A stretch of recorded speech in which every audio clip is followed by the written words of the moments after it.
আসসালামু আলাইকুম শিক্ষার্থী বন্ধুরা, আশা করি তোমরা সবাই ভালো আছো। করোনার এই দুর্দিনে বাসায় তোমাদের লেখাপড়া যথারীতি চলতেছে। তথাপি তোমাদের এই লেখাপড়ার গতিশীলতা আনয়নের জন্য আমাদের কুমিল্লা মডার্ন হাই স্কুলের প্রধান শিক্ষক এই অনলাইন ক্লাসের ব্যবস্থা করেছে। আশা করি তোমরা এই ক্লাস থেকে উপকৃত হবে।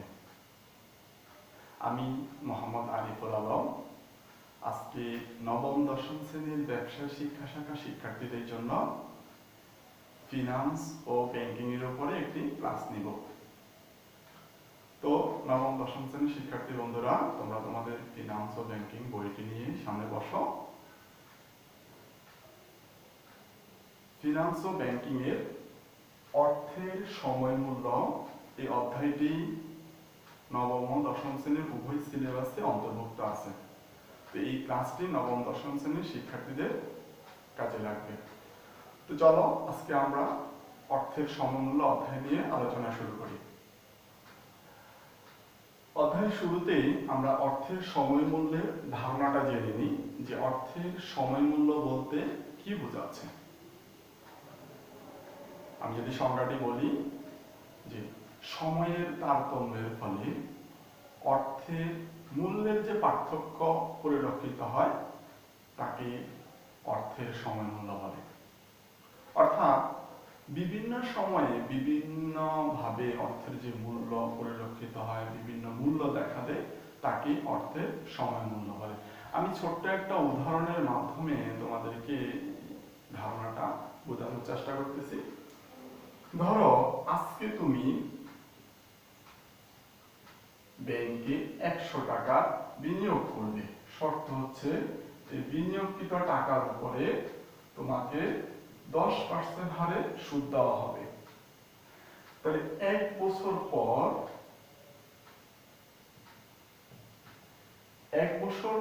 এই 100 টাকা 110 টাকায় রূপান্তর হবে।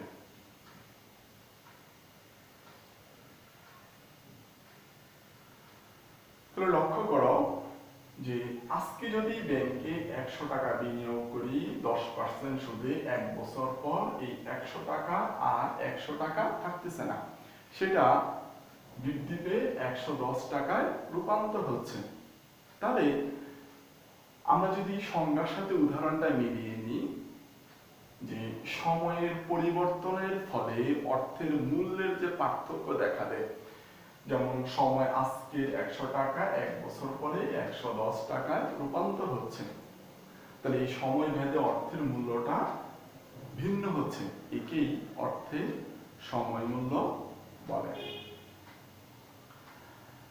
এরপরে আমরা দেখব অর্থের সময় মূল্যের গুরুত্ব। কেন আমরা অর্থের সময় মূল্য অধ্যায়টা নিয়ে আলোচনা করব, কি দরকার আছে আমাদের এটা নিয়ে জানা। অর্থের সময় মূল্যের গুরুত্ব নিয়ে বলতে গেলে প্রথমত যে 3টা বৈশিষ্ট্য আমাদের সামনে আসে সেগুলো হচ্ছে সুযোগ ব্যয়, প্রকল্প মূল্যায়ন এবং ঋণ গ্রহণ সিদ্ধান্ত। এই 3টা বিষয় সম্পর্কে জানার জন্য আমাদেরকে অর্থের সময় মূল্য সম্পর্কে ধারণা রাখতে হবে। আমি একটি একটি করে তোমাদেরকে বুঝিয়ে দিচ্ছি। প্রথমে আসো সুযোগ ব্যয়।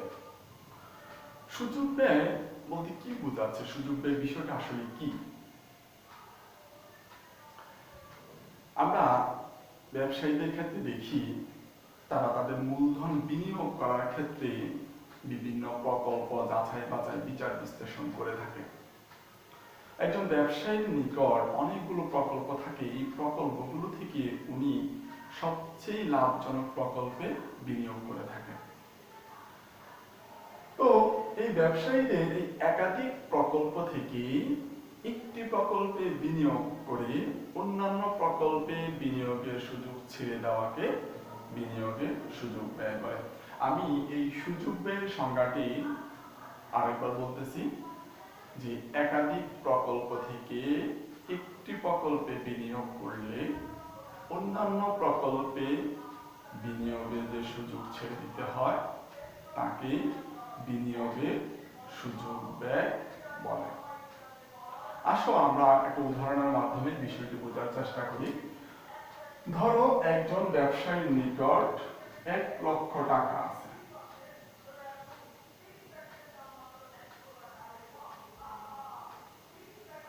এই 1,00,000 টাকা ব্যবসায়ী ইচ্ছে করলে একটি প্রকল্পে বিনিয়োগ করতে পারে, অথবা উনি ইচ্ছে করলে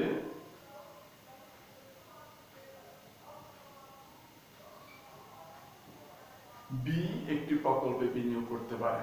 এখানে বলে রাখা দরকার যে তার মূলধন 1,00,000 টাকা এবং উনি একই সাথে দুটি প্রকল্পে 1,00,000 টাকা বিনিয়োগ করতে পারবেন না।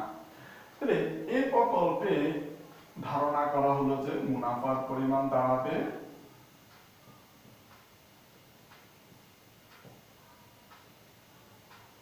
10,000 টাকা এবং বি প্রকল্পে মুনাফা ধারণা করা হলো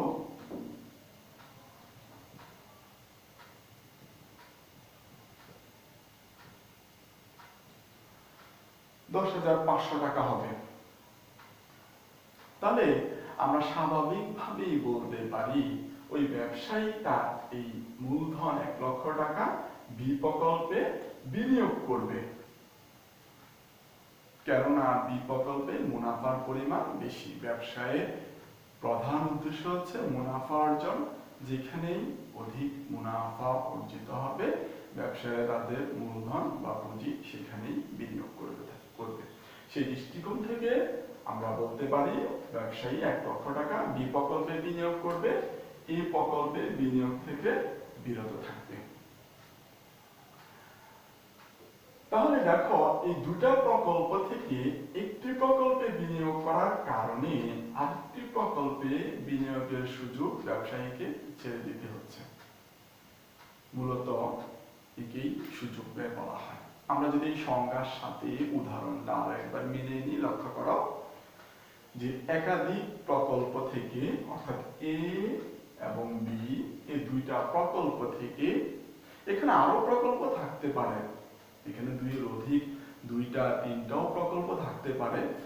তো এই একাধিক প্রকল্প থেকে একটি প্রকল্পে বি প্রকল্পে বিনিয়োগ করার ফলে অন্য প্রকল্প অর্থাৎ এই প্রকল্পে বিনিয়োগের যে সুযোগ তাকে ছেড়ে দিতে হচ্ছে, তাকে বিনিয়োগের সুযোগ ব্যয় বলা হয়। তো এই সুযোগ ব্যয় ধারণা বা সুযোগ ব্যয় সম্পর্কে আমাদেরকে জানতে হলে অর্থের সময় মূল্য সম্পর্কে ধারণা রাখতে হবে। অর্থাৎ কোন প্রকল্প লাভজনক হবে তা আমরা এই অর্থের সময় মূল্যের মাধ্যমে নির্ধারণ করতে পারি। অর্থের সময় মূল্যের গুরুত্বের মধ্যে আরেকটি পয়েন্ট হচ্ছে প্রকল্প মূল্যায়ন। যে আমি যদি আজকে একটি প্রকল্পে টাকা বিনিয়োগ করি, যে প্রকল্প মেয়াদ শেষে এখান থেকে আমি যে পরিমাণ টাকা পাবো তা বর্তমান মূল্যে রূপান্তর করে দেখতে হবে প্রকল্পটি লাভযোগ্য কিনা। যেমন আমি একটি প্রকল্পে টাকা বিনিয়োগ করলাম, 5 বছর পর আমি এই প্রকল্প থেকে 10 লক্ষ টাকা পাবো। 5 বছর পরে এই 10 লক্ষ টাকার আজকের মূল্য কত, বর্তমান মূল্য কত, এই বর্তমান মূল্য রূপান্তর করে আমি ওই প্রকল্পটা খুব সহজে মূল্যায়ন করতে পারবো যে আমার জন্য এই প্রকল্পটাতে বিনিয়োগ করা যথাযথ হবে কিনা। অর্থাৎ আগে থেকেই প্রকল্পটি যাচাই বাছাই বিচার বিশ্লেষণ করে এখানে সিদ্ধান্ত নেওয়াটাই হচ্ছে প্রকল্প মূল্যায়ন। আর অর্থের সময় মূল্যের মাধ্যমে আমরা খুব সহজেই প্রকল্প মূল্যায়ন করতে পারি। এরপর আমরা দেখব যে ঋণ গ্রহণ সিদ্ধান্ত। ব্যবসায়ীদেরকে মূলধন স্বল্পতার কারণে বিভিন্ন সময় ঋণ গ্রহণ করতে হয়।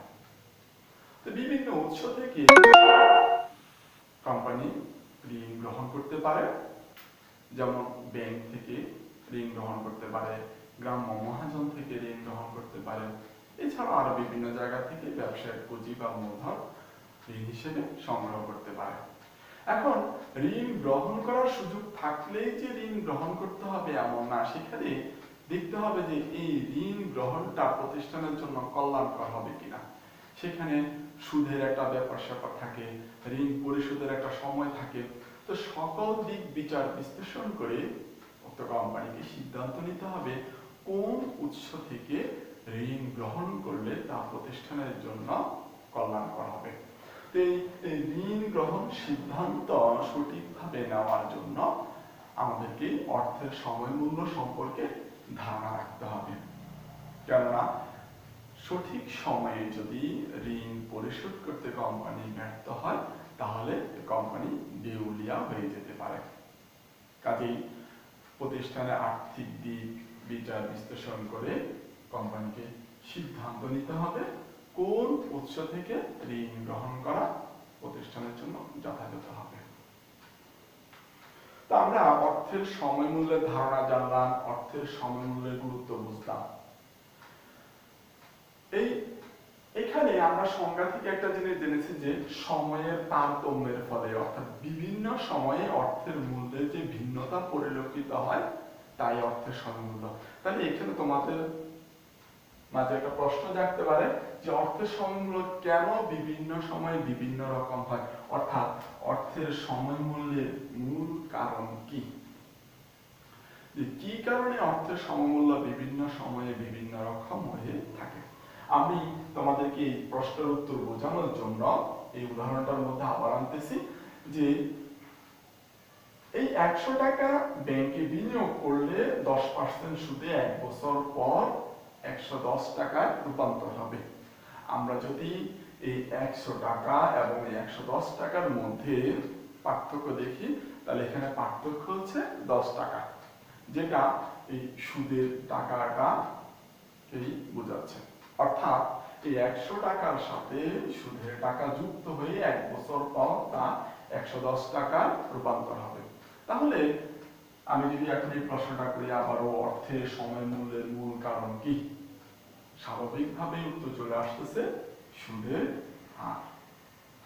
তাহলে অর্থের সময় মূল্যের মূল কারণ কি, উত্তর হচ্ছে সুদের হার। এরকম একটা প্রশ্ন তোমাদের প্রায় সময় পরীক্ষা আসে যে অর্থের সময় মূল্যের মূল কারণ কি, ব্যাখ্যা করো। উত্তর হবে অর্থের সময় মূল্যের মূল কারণ হচ্ছে সুদের হার। আমি এটাকে যদি আরেকটু বিস্তারিত ভাবে বুঝাই, ধরো তুমি তোমার কোনো বন্ধুকে 100 টাকা ধার দিছো, 1 বছর পর তোমার বন্ধু তোমাকে 100 টাকায় ফেরত দিবে। কেন? কারণ এখানে কোনো সুদের লেনদেন থাকবে না। তো তোমার এই বন্ধুকে যে 100 টাকা ধার দিছো 1 বছর পরে যদি সুদ না থাকে সেই টাকাটা 100 টাকাই থাকবে, এর কোনো পরিবর্তন হবে না। কিন্তু যদি 10% সুদে তুমি বিনিয়োগ করো এই 100 টাকার মূল্য পরিবর্তন হয়ে 110 টাকায় রূপান্তরিত হবে। কাজেই অর্থের সময় মূল্যের মূল কারণ হচ্ছে সুদের হার। তো অঙ্ক করার জন্য এই অধ্যায়ের গাণিতিক সমস্যাগুলো সমাধানের জন্য আমাদের এই বিষয়গুলো সম্পর্কে ধারণা রাখতে হবে যে অর্থের সুদের বিষয়গুলো, অর্থের সময় মূল্যের মূল কারণ যে সুদ, এই সুদটা আবার দুই ভাবে প্রদান করা হয়, এক হচ্ছে সরল সুদ এবং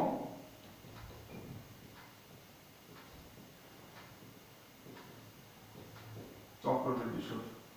শিক্ষার্থী বন্ধুরা, এই সরল সুদ এবং চক্রবৃদ্ধি সুদের ধারণা তোমরা অষ্টম শ্রেণীতে পেয়েছ।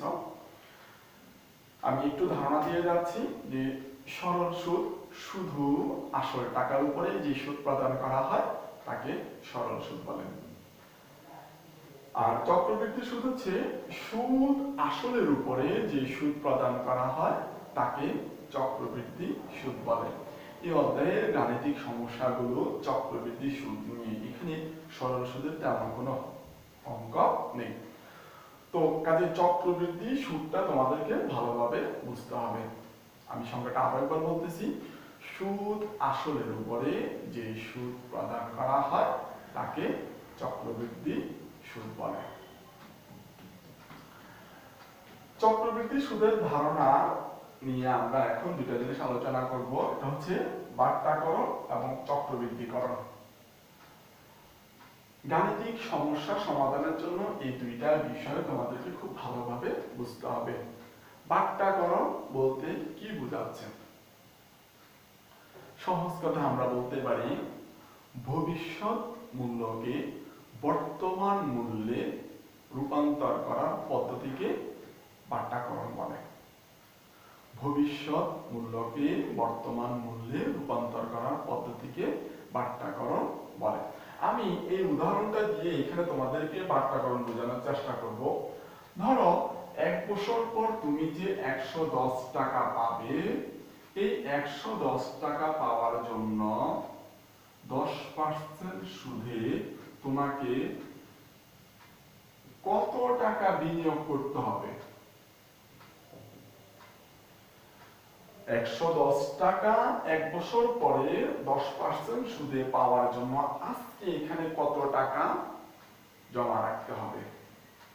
মূলত এই মূল্যটা নির্ধারণ করার পদ্ধতি হচ্ছে বাট্টাকরণ। সংখ্যার সাথে যদি আমরা উদাহরণটা মিলিয়ে নিই, ভবিষ্যৎ মূল্যকে বর্তমান মূল্যে রূপান্তর করার পদ্ধতিকে বাট্টাকরণ বলে। আমি এগুলোকে সংক্ষেপে যদি প্রকাশ করি, যে ভবিষ্যৎ মূল্যকে আমরা অঙ্ক করার ক্ষেত্রে সংক্ষেপে এটাকে এফবি দ্বারা প্রকাশ করব, এটাকে বলা হয় ফিউচার ভ্যালু।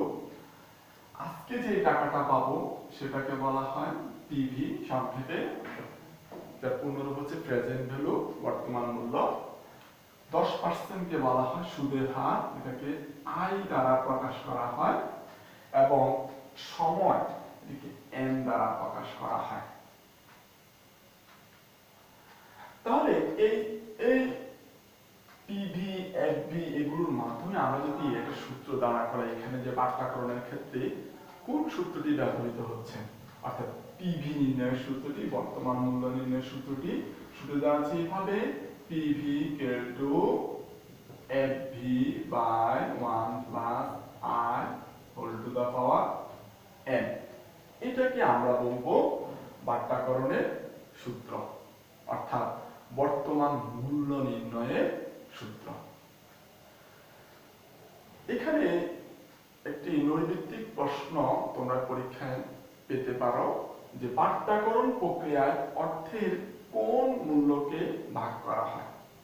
বাট্টাকরণ প্রক্রিয়ায় অর্থের ভবিষ্যৎ মূল্যকে ভাগ করা যে বিষয়টি আসে সেটি হচ্ছে চক্রবৃদ্ধিকরণ। চক্রবৃদ্ধিকরণ বলতে বোঝায় চক্রবৃদ্ধি সুদের ধারণা প্রয়োগ করে ভবিষ্যৎ মূল্য নির্ণয় করার পদ্ধতিকে, অর্থাৎ চক্রবৃদ্ধি সুদের ধারণা প্রয়োগ করে ভবিষ্যৎ মূল্য নির্ণয় করার প্রক্রিয়াকে চক্রবৃদ্ধিকরণ বলে।